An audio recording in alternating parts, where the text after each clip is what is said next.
Troubles with your general mathematics class? Specifically in the one-to-one functions and inverse functions topic? Don't you worry. We, the Thomasites, are here for you. But wait, what are those? So let's start with one-to-one functions. One-to-one functions are one domain to one range. So the given is f of x equals x plus 1. One of the ways to be able to prove that it is a one-to-one function is to assume the values of x. Through this, we will be able to find the values of y to form ordered pairs. So, the values of x must be substituted in the function. Example, f of x equals x plus 1. We'll take the 1 and substitute it to the x. So, it will be 1 plus 1 equals 2. So, its y is 2. This is also applied to the other values of x. After solving for the x and y, we will then graph it on a graph called the Cartesian plate. After this, we will be using the horizontal line test in order to find out if it is really a one-to-one function or not. If the horizontal line only meets one point, then it is proven to be a one-to-one function. So does that mean that it's one domain to one range? Yep, moreover. So, our last example. F of x equals x cubed minus 5. Just like the first example, we have to assume the values of x. And then once again, solve for y. Then, we'll plot these points on the Cartesian plane. From this point, we can assume that it is a one-to-one function. But remember, always use the horizontal line test to make sure. And as you can see, it is a one-to-one function. P.S. If the highest degree is odd, then the function is one-to-one. If it's even, then it's not. Oh, I understand now. A person and a fingerprint. Is it a one-to-one function or not?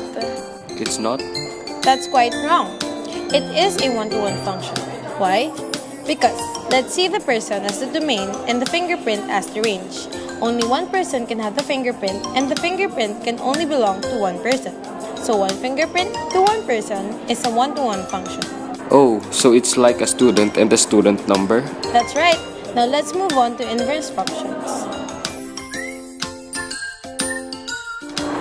So our given is f of x is equal to 2x minus 5. Since f of x is equal to y, y equals 2x minus 5. The next step is to interchange x with y. So x equals 2y minus 5. Next, we have to isolate the y. In order to do so, we have to transpose 5 to the other side. Therefore, the negative 5 will then become positive 5. So, it will become x plus 5 equals 2y.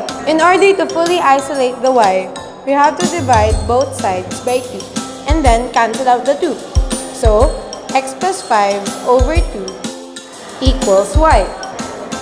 Therefore, the inverse of the function 2x minus 5 is x plus 5 over 2. Oh, that's easy.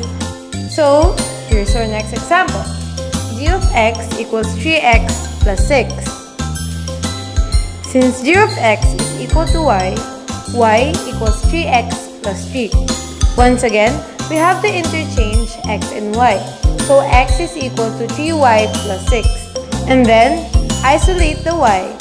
So it will become x minus 6 equals 3y. After that, we have to fully isolate the y.